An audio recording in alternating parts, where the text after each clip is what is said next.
Sec. It's loading. Ladies and gentlemen, we are live. It is the First and Gold podcast brought to you by and presented by the Irish Tribune, your single source for all Notre Dame information. Connor, it is great to see you. We are on episode 11. That is right. We have crossed that 10 episode threshold. I don't know about you, man. This just feels different. This just feels different. We are in a scenario right now where Notre Dame is hated by everyone. Big time. And I think it's kind of interesting because there's a lot of Notre Dame fans who would be like, yeah, has that ever not been the case? They'd be right. Just went through my mind.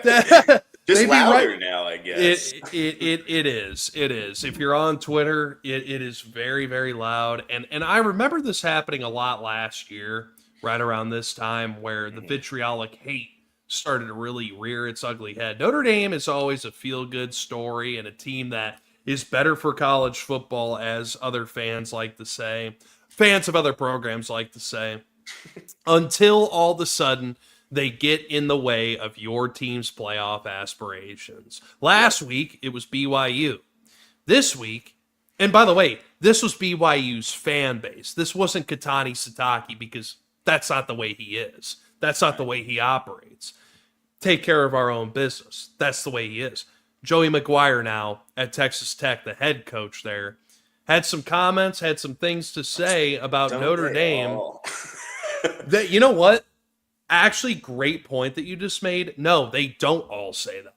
They don't say it, but they've all got something to say about it. It's always the coaches, it's always the programs that are right on the fringe that have something to gain by throwing stones at Notre Dame. And I understand this is a Notre Dame podcast, and I understand that I'm repping the logos and I'm repping the flag back there. But the reality of the matter is this.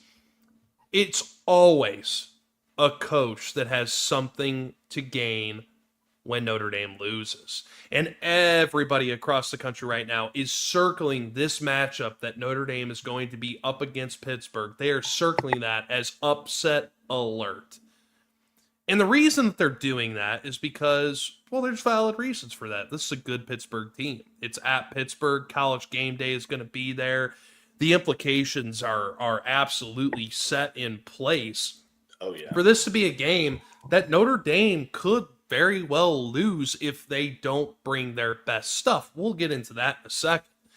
But you've heard various coaches sound off on Notre Dame's independence yet again. I swear to God, it's like I'm in ground. Every single time, every single year, it always comes out. But I have to say, it has never been as egregious as it is now, with head coaches sounding off on the matter. Right. Joey McGuire, basically went out of his way. By the way, who the hell knew who Joey McGuire was? I didn't even know. I'm not even trying to be mean. Until you said Texas Tech coach, I was just like, Joey McGuire, you were literally coaching high school 10 years ago. Keep our program's name out of your freaking mouth. That's for one. Number two, had no idea who Joey McGuire was until the press conference. You know what I thought about Texas Tech? I thought, really good program. Actually, a really good team. I'm actually kind of rooting for them. Like, okay, the wild card. Yeah, it's a wild card that absolutely paid for their roster, but I'm not holding that against anybody right now. Like, Dodgers stayed for a World Series. That's the climate of college football that we're living in. And I watched the BYU game and I was like, nice. This guy has the gall to go up there and say, yeah, I got a lot of respect for BYU. BYU, they're in our conference, and they're in a conference unlike some schools. I'm not even going to say the name of the school. You all know the name of the school. It's like, piece of work, dude. Hold on. Wait. First of all, your breath stinks. Second of all, like tortillas, dude. You guys get in trouble for that. Yeah, that's right. That's right. And I got to tell you, man, I don't care. Like, it is what it is. Like, I think Notre Dame fans are kind of jaded by it, but it is interesting. Yeah. It's always a new fan base every week. And last year, it was a new fan base every week, but it was during the playoffs. It was first, Georgia never said anything. Georgia fan base was cool. Yeah. I IU, like Georgia. You know, I do I'd too, rather Georgia do well than Alabama do well or bro. LSU. That's the thing. Okay, so you had IU's fan base that Okay, had their I'm not thrilled about especially this year. I do and not love this in-state stuff going on. well, more to First come time they've on ever that. been good ever at football, literally ever. Oh, and that's why that stadium was so hostile in that playoff game, is because the IU fans were talking a lot of mess. Yeah, And it was a little and their weird. little bro, dude. It was a little weird, right? And then all of a sudden you went through Georgia, no crap talk was done, and then Penn State, that Oh, fan base is a weird one. They've yeah, never it's let always that one their go. typical like blind faith. But the And then interesting yeah, No, but the interesting thing is like you don't really run into that with Ohio State. You don't run into that with Georgia. I mean, you don't no, really even run honestly, into that with Bama. the most annoying thing about Ohio State fans would definitely be when they go the Ohio State Well, University. they're a weird fan base. They are, but you could make the same argument for us. I just want to set the Yeah. stage here, Connor. The only reason I'm doing this and talking about it is because I think it sets the stage for the general tenor that is being pointed at Notre Dame right now, and everybody is rooting against Notre Dame right now. Yeah. And you know what? They kind of have valid reason to do that, and here's why. Notre Dame has one significant marquee win, and it's against USC. Yeah. And there are going to be debates on if USC is going to even be a top 25 team by the time the season is over, right? They've got a big matchup against Oregon. There's no doubt about that. And that is one in which we are rooting heavy for USC in that game. Right. Believe they it or just not. have a tendency to not be ranked at the end of the season. So and I mean, like, let's just look at the facts as what they are. You lose the two games that meant the most against Miami, against A&M. We understand how that game went. The committee saw it the way that we saw it, which has to be frustrating for a lot of fans across the country. I totally get that. I mean, your biggest win right now is USC. And then a whole lot of we blew everyone else out besides Boston College. And so it leaves a lot out there for interpretation. Now, the committee said it. It's a legitimate quote. We just love Notre Dame as a complete team. And we really, really like what they have to offer there. And that is true. Right. That's what makes people hate you. But that right there, that'll get people that are completely on everyone else's side versus you. And that is where Notre Dame is at right now. And that leads us into this matchup, Connor. And I think that this matchup is just so emblematic of everything. It's emblematic of the entire climate of college football right now, because who's the head coach of Pittsburgh? Pat Narduzzi. And Pat Narduzzi hates Notre Dame more than just about anybody hates anything. And he has felt that way stemming back from his time at Michigan State. In fact, there's going to be an article about that on Irish Tribune that's coming out, written by yours truly, unintentionally. But it just, yes, it was literally, I had 15 minutes today, and that's what I did. I know. When I saw it, I was like, "Oh, what a short response!" And then I saw the arrow in the corner, and I was like, "Oh, no!" And I gotta scroll. and so here we are. It's a massive matchup. Like, it's a Pitt team that I absolutely have respect for. Well, I have had this game circled for a while. Connor, I was about to say, beginning of the season, early in the season, we were all talking about how either Pitt or Boston College could be trap games for us at the end of the year, and particularly Pitt. But we had no evidence. They weren't ranked. They weren't projected to be as good as they are now, especially under the circumstances with swapping quarterbacks and the rough start and everything. Like, they've really turned it up in the second half of the season. But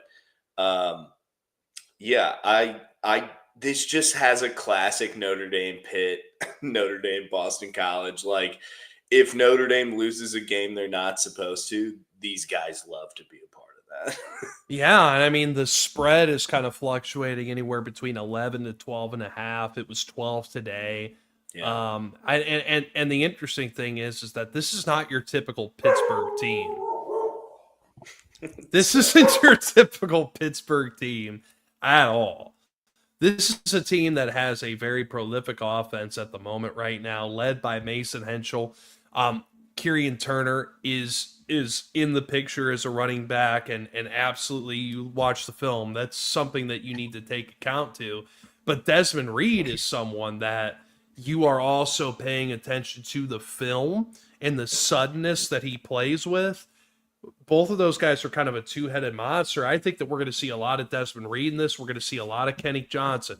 We're going to see a lot of Deuce Span. And sorry if I don't remember all these guys by name. I'm literally reading off of it, but I did watch film today, I promise. Um, I mean, you also have Raphael Williams in the mix as well. This is a team that could air it out. This is a team that could absolutely apply pressure. This is a team that could apply pressure to your defense, and you could expect Christian Gray is going to get picked on in this game. Christian Gray has been out for 3 weeks officially because he was out for the bye week, obviously. He was out for the game before then. He was out for the Navy game as well. Christian Gray is going to get his work cut out for him in this game. So, and these guys like to throw.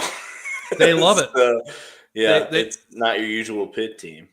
They toss it all over the yard, and I actually think that because of Desmond Reed coming back, this is going to place an emphasis on the linebackers. This is going to place an emphasis on your edge and what you're bringing from a pressure perspective. I mean, is this a Boubacar Traore game in which he absolutely goes off? Is this a game in which Bryce Young might actually have a coming out party? You know, we'll see. We'll see. But all I know is that this is an offense. Unlike a lot of Pittsburgh offenses in the past, this could put some pressure on your defense. And score quickly. You know, you can't just play keep away later in the game if you didn't start strong. But I think we saw it for the most part against Navy. I think Notre Dame just needs to start strong. Doesn't have to be a high scoring game. You know, I think the defense has been relatively solid since all our criticism came in. I don't think they're necessarily to where we anticipated they would be before the season began. But, you know, I think they've performed well enough. This isn't an elite team. It's not like they've been out here knocking off ranked teams. So they're beatable. You know, this is a game Notre Dame should win, but they're gonna throw the ball around. Their freshman quarterback, in just like CJ Carr, is like too he's dumb enough to not like know the stakes, and he's just letting it fly. So, he's been picked off, 5 times? Yeah. 12 touchdowns, 5 interceptions. Carr's got like 19 and 4 or something like that. Yep. I mean, he can hurt you. They can score quickly. Like you said, our secondary's been beat up. Gray's coming back. I immediately target him. But I'm wondering, like you said, the linebackers are going to play a pretty significant role here. If they're going to be able to shut down the run like they did against Boston College and just make them completely one-dimensional. And I don't think Heinschall is much of a mobile guy. So No. I come in with some concerns on the defensive side of the football. First of all, it's been well known that this podcast has been critical of Chris Ash, right? Like it just has. And I will be the first one to admit when I'm wrong. And I think I've been wrong on a couple things. I think I've been misguided in a handful of things. I think that Chris Ash is actually calling this defense pretty much fully. He might have had some bumpers put on his lane, which I think any good head coach would do in that situation. But yeah, I don't think that's a crazy thing to believe by now. And I don't think it's crazy that we didn't believe it for a minute there. Well, it's weird. I mean, you have this feeling out process with a new defensive coordinator. And I mean, when you're talking about Notre Dame's defense, that's like your pride and joy, right? And I think the thing with this defense that's been unique is that it has shut down the run. Al Golden was very vocal in the fact that, hey, I'm not trying to be the number one run defender in the country. right? Like that's not going to be our identity. We're going to allow some decent sized runs because we're focusing our efforts in coverage. And Mhm. that was an effective strategy for sure. But if we're going to call a spade, Notre Dame's run defense under Chris Ash is better than it was ever under Al Golden. And that is something that we have to pay homage to. I think that the other thing that you have to look at here is that Christian Gray has been hurt all season long. I mean, the fact that he sat out for the Boston College game, the fact that, that was after a bye week that he sat out. He He needed sat out it. he sat out against Navy as well. I don't think Christian Gray would have really helped you against Navy. I think it's better to put Devonta Smith at He just defensive might back. not have hurt you. Exactly. I that's not really something that you would identify Christian Gray's game For the with. But game the plan. reality is that the dude has been hurt. Yeah. And probably hurt a little bit more severely than we thought. I And wouldn't be surprised. no, not at this point. And so that's something that has come to light. They've fixed the personnel issues that they had early on. I mean, we haven't seen Carson Hobbs.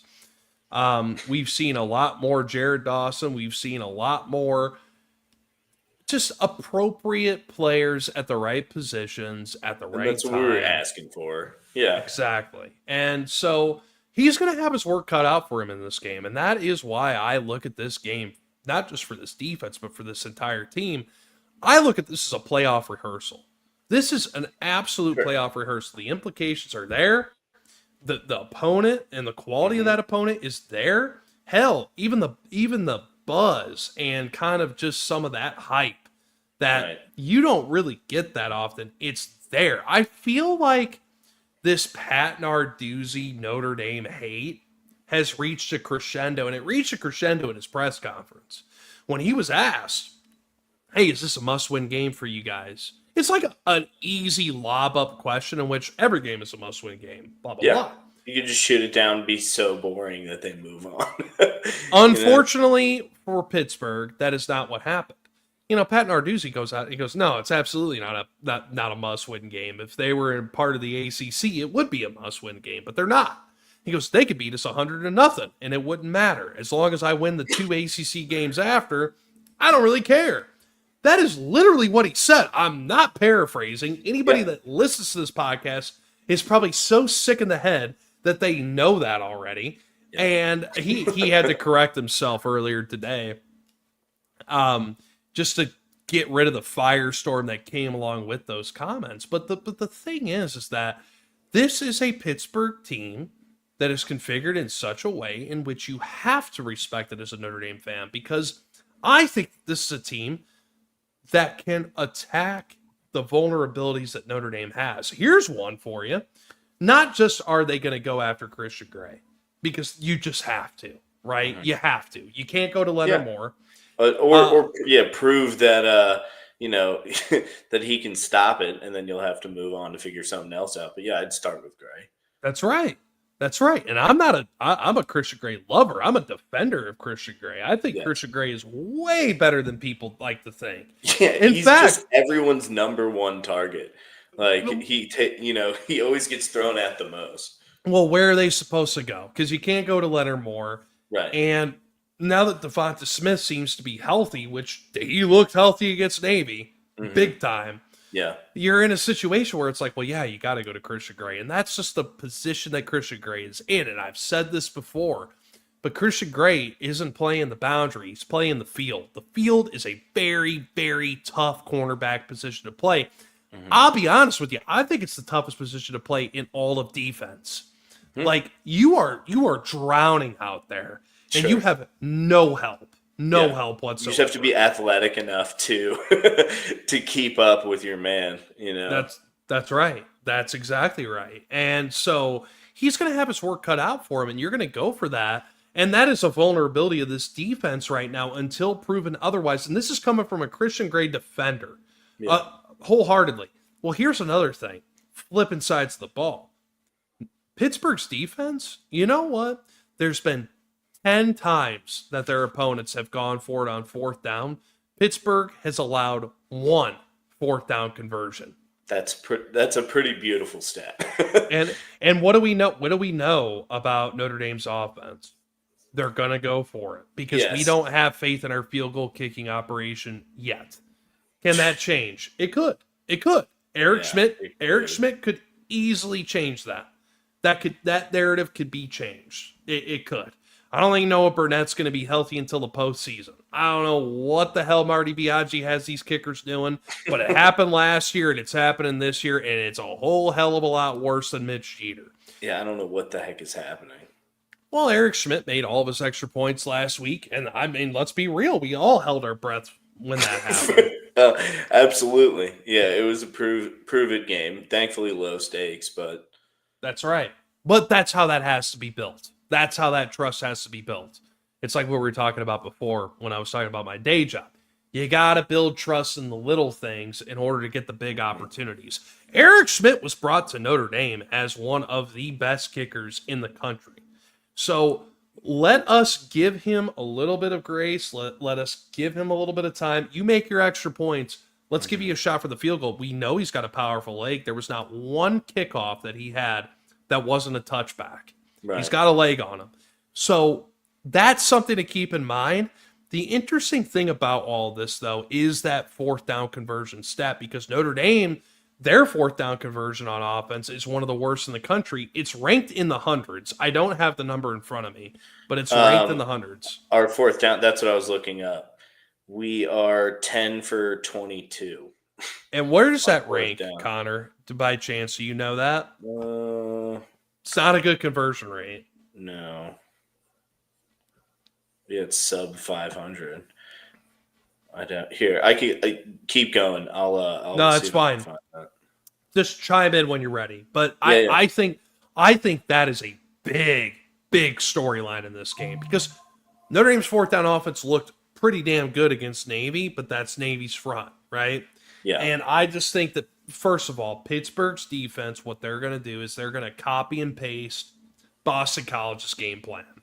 We're going to load the box because there isn't another team in the country that isn't going to do that outside of USC. Yeah. USC is the only team that said, we're going to run two high safeties, we're going to run our base defense, and we're going to make Jeremiah Love and Jadarian Price beat us. And that they was did. DeAnton Lynn, that's insane. But at the end of the day, that is what you have to do against this offense if you are not one of the 3-4 best teams in the country. If you're one of the 3 or 4 best teams in the country right now, which honestly, like, let's read it out: Ohio State, Indiana, Texas A&M, Alabama. Okay, you can run your base defense and try to stop both. Outside of that top 4, there is no one that could stop both. So you got to kind of pick your poison. And what would I gamble on? I would gamble every day on having CJ Carr try to beat me. Because what do I know from the film? He's going to make a mistake, maybe. Yeah. We saw the USC game. You know that you have a better chance of him making a mistake than just sitting back and letting Jadarian Price and Jeremiah Love run all over you. And Pat Narduzzi is known for this. Mm-hmm. This is a guy that runs press man coverage. We saw it dating back to 2015 against Will Fuller. Terrible idea.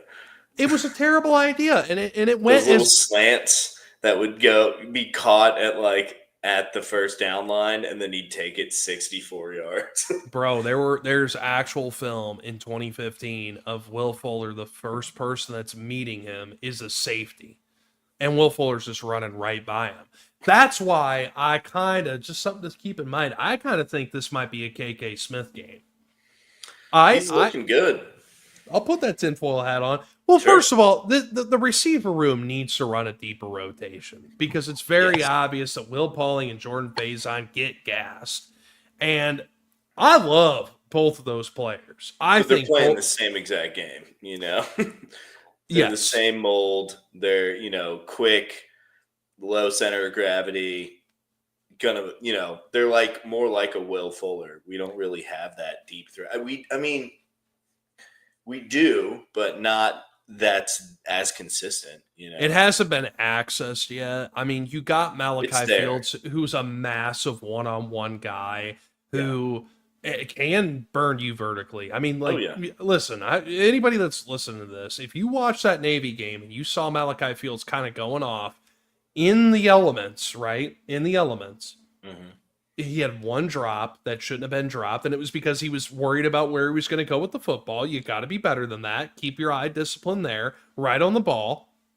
Far be it for me to judge. I'm not a receiver, but I know. Listen, he knows. But He yeah. knows. Listen, we don't have a lot of guys that look and play like Malachi Fields. Like, that's a different level of athlete. That is your primary receiver. That is the straw that stirs the drink. Hmm. That allows for Will Pauling, for Jordan Faison to be the guys that they are and Right. for them to shine. We mentioned that last week. Guess what? It happened against Navy. We saw exactly what that looks like. That is what we need to do more of. Hmm. More of that, please. But you got to have a deeper rotation in order to make that happen. And KK Smith is a guy that can make you pay for being greedy in the box. Yeah. That's what she said. And I think that this is a major moment for a guy like KK Smith that could burn you vertically. Like, Malachi Fields could burn you vertically too. And that Yeah. it's going to be a big game for him as well. But I'm telling you, KK Smith, he has that Will Fuller type mold, right? Yeah. We have to be patient with a kid like him because he's not physically developed enough. But if you're going to press and you're going to load the box and you're not going to account for the type of speed that Notre Dame has, which, make no mistake, I will guarantee you, Pittsburgh's loading that box. They are. Yeah. It's happened. Like you said, they don't really have another way to do this. No. It's this is a defense that has kind of struggled this year. Yeah. So that is going to be something to continue to look at in this game. Okay. Another thing that their defense did hold Duquesne to 9. So that's I'm sorry, that's Duquesne. Duquesne, dude. It's not Duquesne. It's 1000% not Duquesne, but It's Duquesne, and that's okay. Duquesne. Duquesne.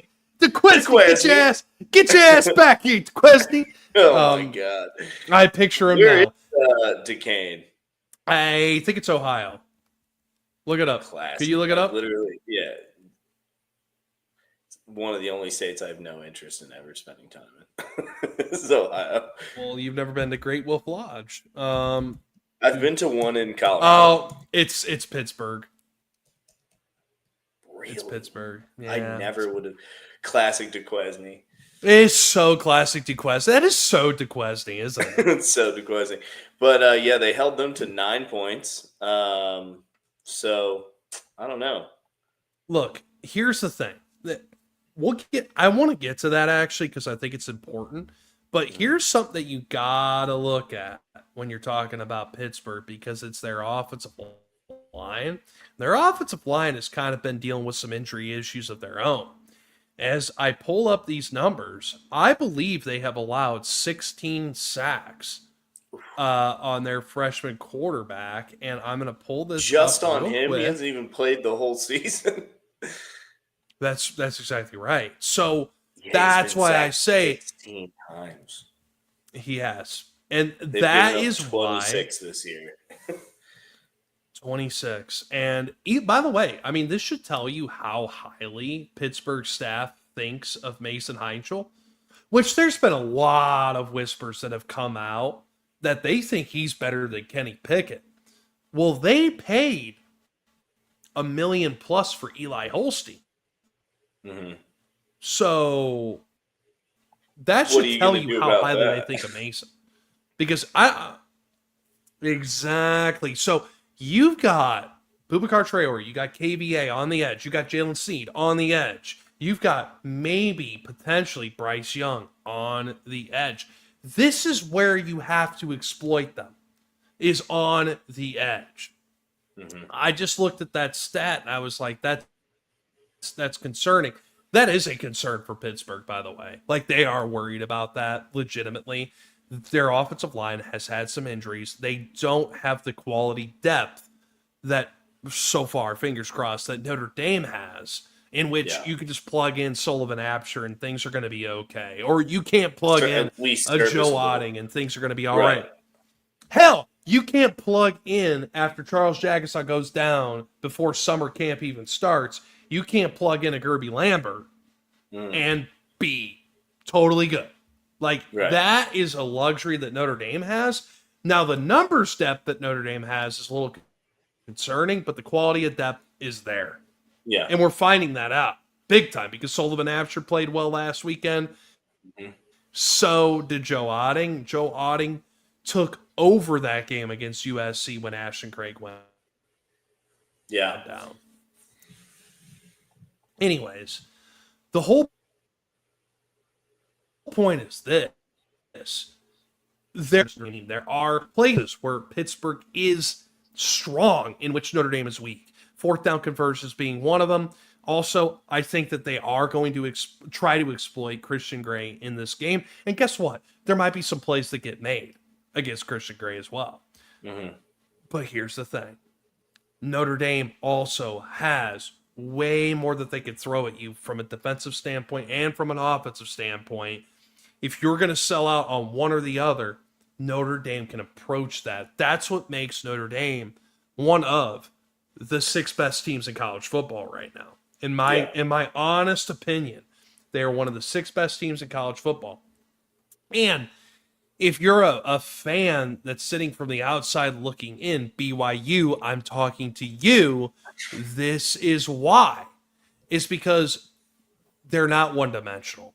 They're not a Notre Dame team that you could just load the box on and then you have someone like Drew Pine, Jack Cohn, or one of my favorite players, Riley Leonard. This isn't a situation in which you have the numbers to support your argument from a schematic standpoint. Notre Dame has the numbers to throw at you on a play-by-play basis. And so that brings us to this. Connor, I'm going to open things up with a little bit of a score prediction here. And then I do want to talk about the big picture of college football real quick, if that's okay with you after this. Yeah, absolutely. I've got a pretty firm score prediction. Notre Dame 42, Pittsburgh 20.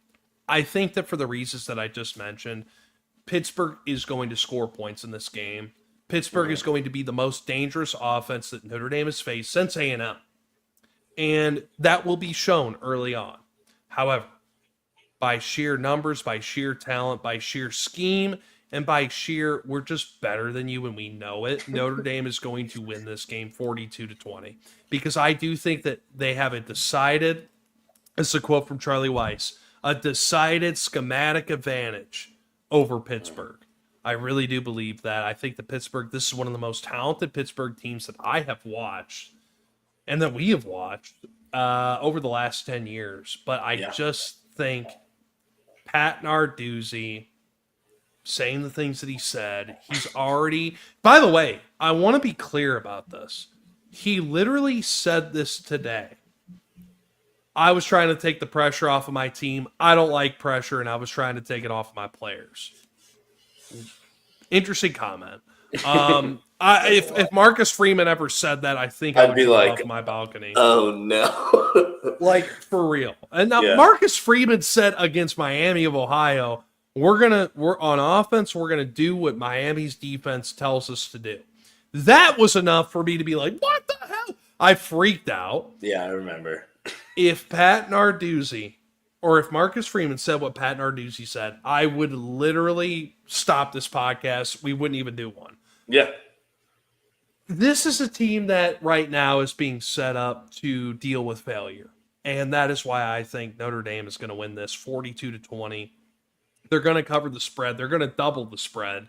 I might be a little bit conservative in that score prediction, to be honest with you. Connor, what say you? I don't know. I feel like the win over Boston College wasn't a nail biter. What was it, 15 points? It's 25 to 25-10. 25 to 10. Yep. Yeah. So it just was ugly, you know. We haven't really outside of the well, I guess our only two losses. We haven't won a nail biter. So I think we're going to win, but I'm thinking it's something more like 34-23. You know, I think they're going to put up points as well. And I think Notre Dame won't have any issues. But I don't know. I don't want to jinx them, but I just feel like this is that game that it's that trap game. You know, BC didn't quite turn out to be. It was just like a get it together, guys, kind of Well, situation. You know, I didn't feel like it was too trappy. I just feel like this is on the road at Pitt. They're ranked. You know, Notre Dame knows that they need this win, obviously. But I just think they're always looking to play spoiler, particularly against us. So I don't think it'll be, you know, much more of a nail biter than BC, but I think I could see an 11-point game. dude, I actually like for those exact reasons. That's why I have the score prediction why it is. Yeah, Not just because of the things that I listed, but because of what you had said, trap game. They're looking to spoil. Listen, this is a Notre Dame team that has been playing in elimination mode since A&M. Okay, you're right. this Yeah. this defense knows exactly what is being asked of them in this game, and they know exactly what the test is and Hmm. what is going to be required of them. Guys, you looked like fools against A&M. In a game you shouldn't have lost. Yeah. You are in a situation now where this is the best offense that you have faced since then. I guess you can make a case that NC State might have been at that level, but I don't I don't know. think Don't you so. think USC is better than NC State's offense? Yes, Yeah. yes, actually. Yes. And in fact, At least USC talent wise. Maybe not USC production. USC has more talent. They have more production.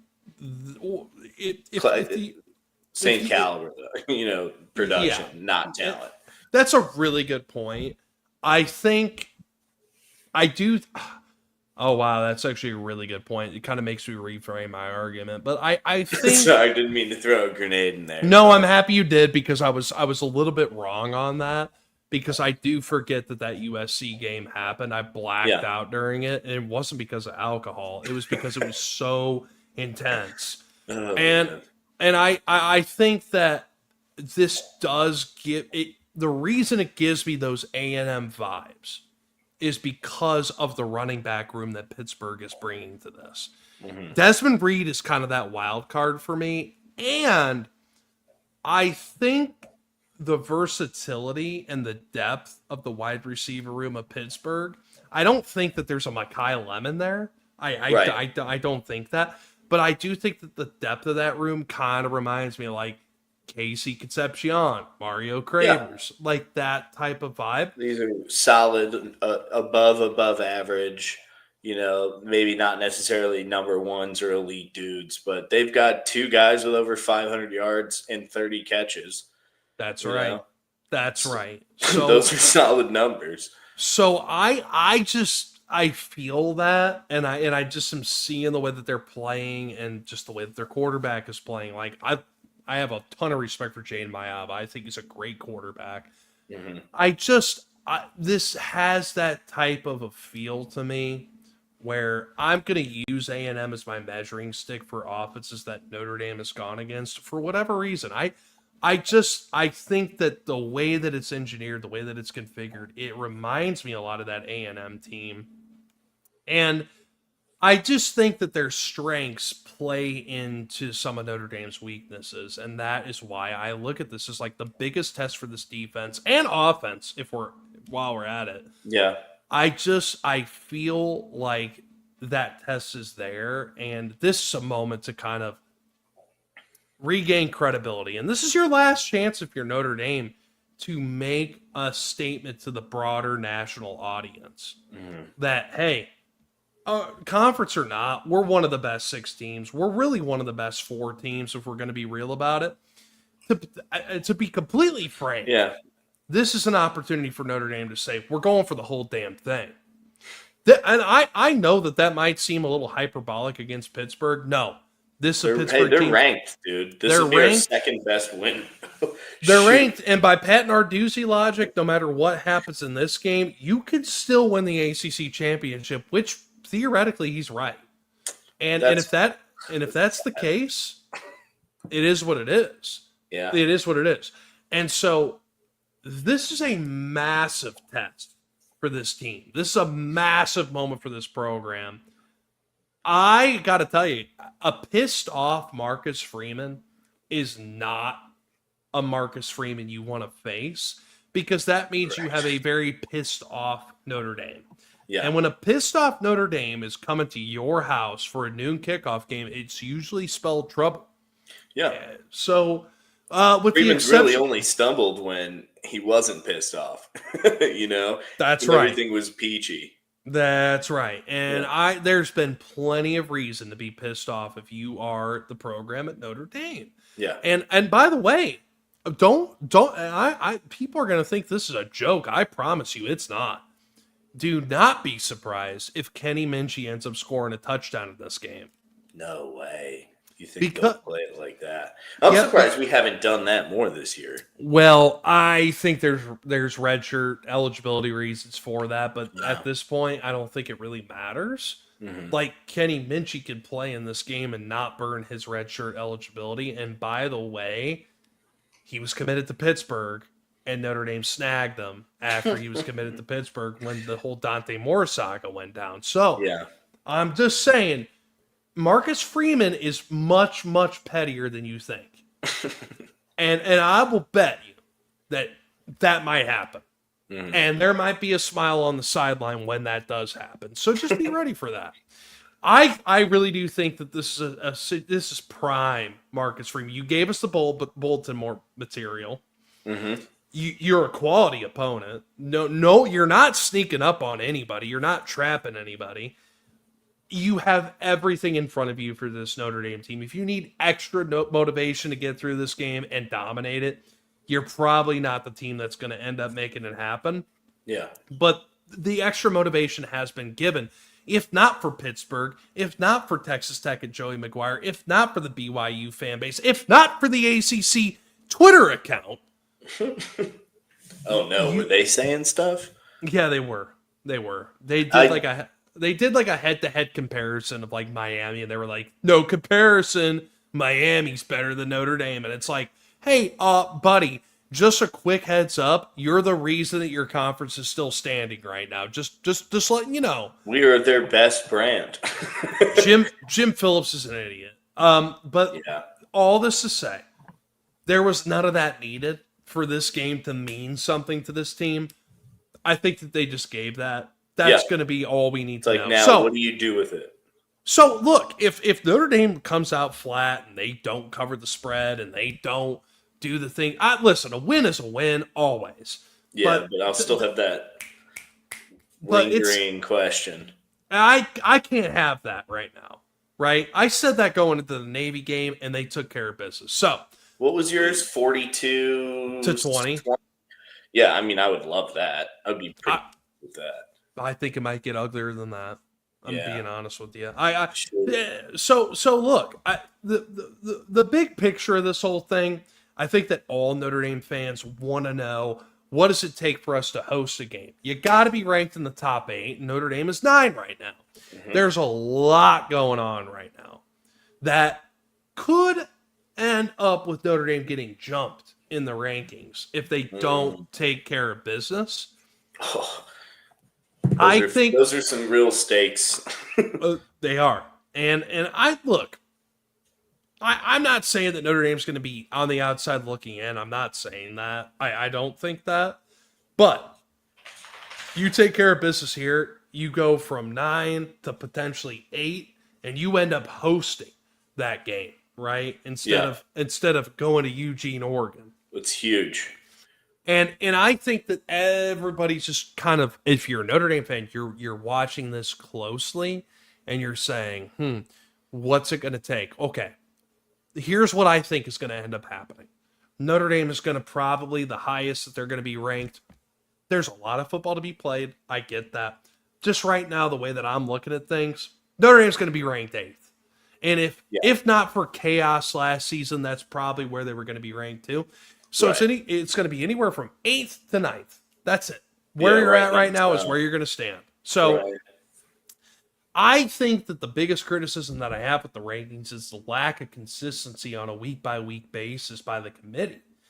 IU probably should have been jumped by A&M for the same reasons.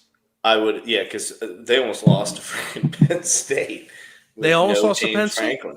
and A&M dominated Missouri. Right. Okay, so if you're gonna, by that logic, not jump them, Notre Dame probably isn't going to jump Oregon by dominating Pittsburgh, right? That's what logic would tell you. I just don't know because of what they've done with other teams, like as of the week before. And Mhm. so I think Miami shouldn't be ranked as low as they're ranked. I think that's fair. Yeah. If I'm a 15 Miami, is a little crazy. it is. And I think that there's going to be a lot of things that get shaken up. Well, I mean, how many of the 8 teams in front of us are going to cannibalize each other? It's not like Really? it's just not. Yeah, if Texas beats Georgia, they're going to jump us. That's the And then problem. make them all hover right around us because you don't want to Right. drop Georgia too far for that loss, but you obviously would have to move because we're the leader of the pack of the 2 lost teams. Yes. Texas and Yes. OU are right behind us. But if Texas beats Georgia, that's over. Yeah. I mean, That's yeah, and over. it's not much consolation that a team behind us gets put away if Georgia wins. It's like, okay, great. But if Georgia, well, fuck, hey man, to hell with consolation. I mean, look, at the end of the day, if Georgia beats Texas, Texas is a 3-loss team that, frankly, doesn't have that impressive of a resume. No. That's the thing.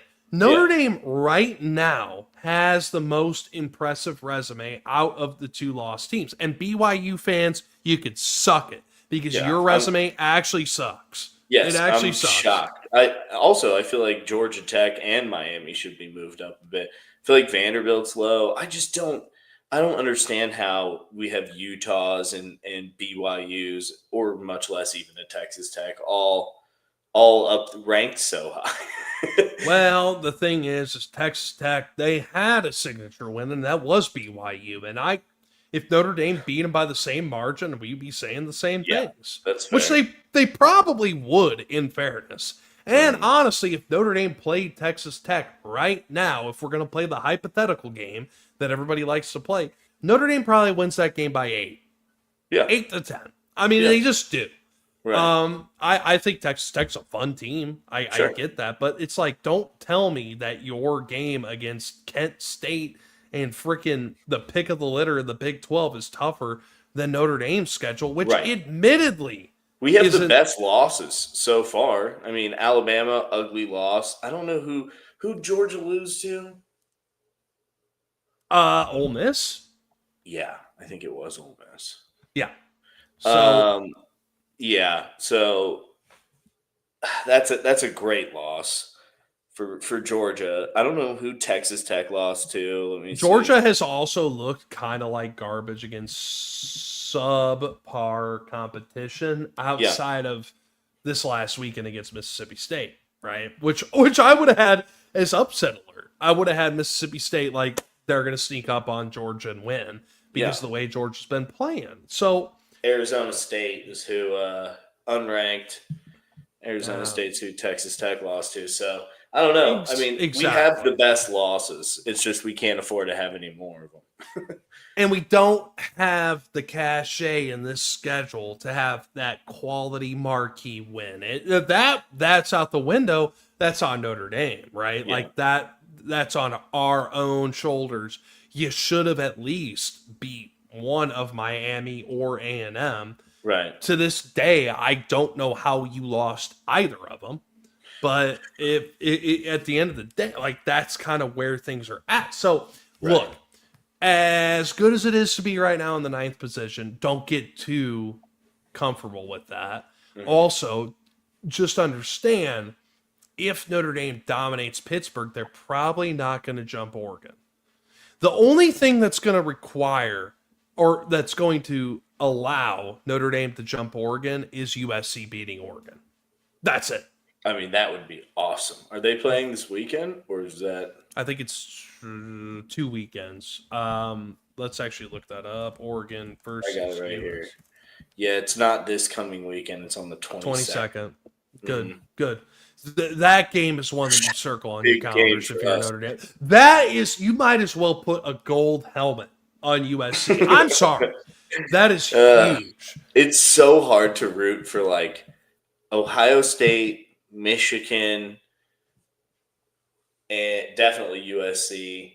I feel like there's one or two more in there that I just can't stand. Yeah, there's even a scenario in which Michigan could potentially make the playoffs, which is hilarious. Oh, like dude, so there's a sorry team. There's just a lot of things that could play out right now. So don't get too comfortable at that ninth ranking, that ninth seed. Take care of business against Pittsburgh, we'll talk. Right. And then when you play Syracuse, when you play Stanford, things are going to kind of figure itself out. Don't play yourself out of the conversation. Play your ass off. It's every game is the Super Bowl. It's one of the fun things about where we're at right now.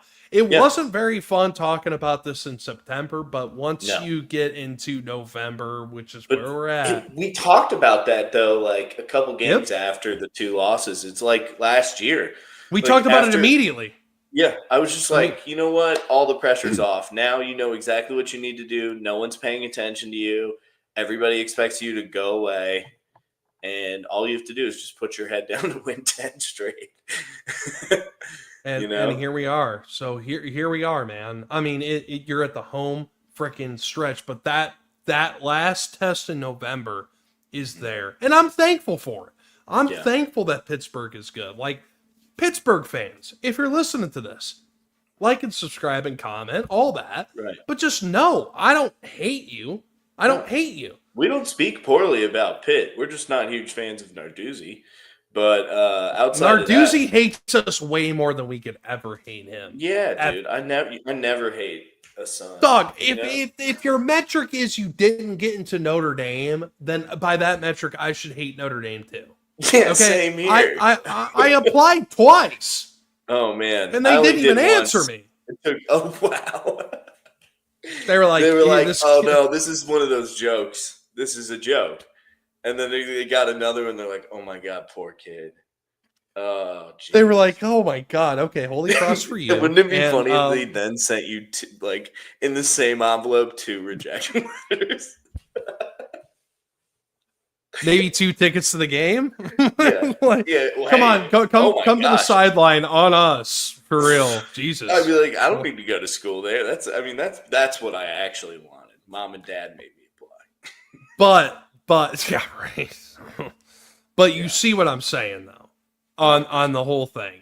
This is a situation in which, man, you got to treat this as a Super Bowl because in my opinion, it is. Like this is still just a game. As big a game as USC was, no doubt. To Narduzzi's point, it might be bigger because Narduzzi's point, if Pittsburgh ends up winning out in the ACC, which is really just such a bad conference, it's so bad. It's so bad, dude. You that could be huge. That could be huge because you got that automatic bid to the playoffs. So. Narduzzi has a point. You can't say it out loud, but because it sends the wrong message. And that's the other thing. Just real quick caveat: the officiating is going to be absolutely horrible in this game. Be prepared. Is it going to be ACC refs? Yeah, it's going to be the same damn crew that screwed Notre Dame over against Boise State and UNC, and BC, North Carolina State, and BC. NBC, bro, no. it's I guarantee you it's going to be that crew, right? And so be ready for that. That's why I have it 42-20. It would be it'd be 56-20 if it wasn't for that officiating crew. So I'm just saying, like, that's gonna affect our moods in a major way. Be ready for it. Be ready. Hey, by the way, no complaints about the officiating crew last weekend. Why? It's a CUSA crew. Good guys. That's insane. That's insane. It's that stark of a difference. It is. It is. But at any rate, Connor, I know that we're coming up to an hour here. I think that we got our score predictions out there. They know where we stand on this whole thing. Yeah. Notre Dame versus everyone, guys. Embrace it. Enjoy it. Guys, if it wasn't this way, we wouldn't be in the picture, right? Yeah. So let's enjoy it. Let's enjoy this game. Buckle down. It's going to be 10 a.m. my time, 11 a.m. your time, Connor. Get ready. Get ready. Because this is a big freaking matchup. All right. Big time.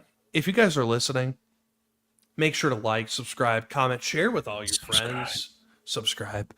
Do some ASMR. Subscribe. I hated that, dude. That was terrible. I'm never gonna do that again. I don't. can promise that. No, I didn't hate it at all. But guys, we love you. Thank you for listening. Thank you for watching. Go Watch Irish. us more. Go Irish.